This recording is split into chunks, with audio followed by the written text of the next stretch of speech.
terhadap penampilan dan juga performa yang ditunjukkan oleh Indonesia di laga pertama. Ya, tapi sebenarnya kalau di laga ini kita melihat yang bikin gregetan itu bukan soal kalahnya, tapi soal bagaimana kita punya peluang ya. Jadi di set pertama, set kedua dan juga set ketiga bisa setidaknya mencapai 21 poin. Ya, artinya Indonesia punya kesempatan untuk merepotkan Korea lebih dari ini. Dan itu yang membuat pada akhirnya Indonesia pun bisa mengakumulasi sejak kekalahan menghadapi Korea. Ya, bahkan kita di satu set ini sempat unggul 20-17 ya. Saya lupa di set berapa, kalau nggak salah di set pertama. Kita unggul dengan 20-17, tapi ada 4 poin beruntun yang bisa didapatkan oleh Korea untuk bangkit dan memenangkan laga di set pertama dengan 25-22.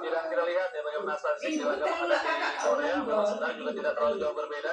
Walaupun lagi-lagi memang Indonesia di laga tersebut masih kebingungan untuk menentukan starting line up. Ya, sementara di laga kedua kita menghadapi Qatar, ada 2 perubahan yang dilakukan oleh Thailand dari line up yang diturunkan dibandingkan dengan menghadapi Korea, di mana kita menurunkan Alvin Daniel di posisi setter dan juga Gibran. Inilah awal dari rentetan kemenangan demi kemenangan yang membuat Indonesia lolos ke semifinal. Dan ini juga reaksi dari Thailand ya setelah kalah di set pertama dengan skor 25-14 ya. Kemudian Alvin masuk mulai Gajasan, Nibras masuk menggantikan Rama Plaza, dan ini yang sebenarnya tidak diduga oleh Qatar.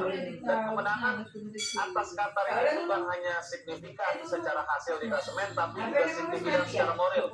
Iki wis kok kene. Ada banyak kontroversi di situ, ada banyak situasi di mana konfrontasi diberikan oleh Qatar, tapi kita secara mental begitu kuat untuk bisa mendapatkan kemenangan. Ya, kemenangan begitu luar biasa di laga full set ketika menghadapi Qatar, dan kita lihat secara statistik kita benar-benar ditempa mental dengan 27 block point yang didapatkan oleh Qatar. Walaupun kita punya 29 attack point yang juga lebih banyak ya di laga menghadapi Qatar. Dan kemudian laga berikutnya juga bukan laga yang mudah, karena tentu kita juga masih dalam bayang-bayang kekalahan di final SEA Games 2025. Tetapi pada akhirnya para pemain bisa melewati kekalahan di set pertama, bisa melewati masa-masa sulit, karena di set kelima pun kita sempat tertinggal lebih dulu dari Thailand. Ya, ini laga klasiko Asia Tenggara ya, Southeast Asia, di mana berhasil bisa dimenangkan oleh Indonesia, kemenangan 3-2 yang membuat Indonesia menjaga harapan untuk bisa lolos ke semifinal. Dan kemenangan ini pada akhirnya juga membuat Thailand hanya tinggal menunggu. Betul. Apakah mereka lolos atau tidak? Karena mereka adalah tim pertama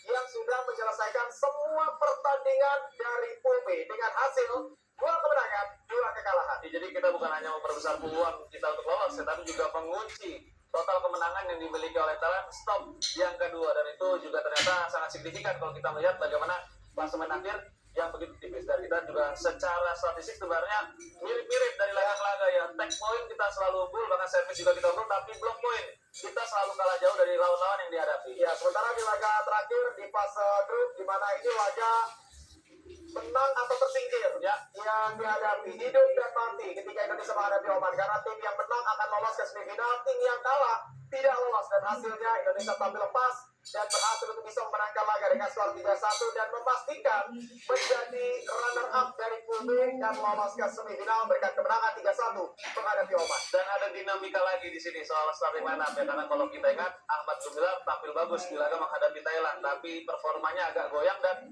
Putra bagus. Bukan dari Oka yang dipilih oleh Real Thailand untuk masuk. Ini jadi satu pemilihan yang cukup mengejutkan, tapi Putra juga membayar kepercayaan dari Real Thailand. Ya, dan ini menjadi hasil yang pada akhirnya meloloskan Indonesia dari grup neraka yang ada di pool B, karena memang persaingannya benar-benar begitu panas antara Indonesia, Oman, Thailand, Qatar, dan juga Korea. Dan sementara tadi kita lihat statistik yang tersaji, dan di laga berikutnya, di laga semifinal, kita menjadi tim non-unggulan, dan benar-benar kita merasa pesimis ya dengan set pertama ketika India dan Berdor memberikan tekanan mental kepada para pemain dengan kemenangan set pertama 25-15. Ya, kuncinya memang di set kedua ya, ketika kita menang dengan skor. Dan kalau kita melihat behind the story-nya, ini juga kita lihat bagaimana para pelatih dan pemain satu kamar ini menganalisis performa dari India.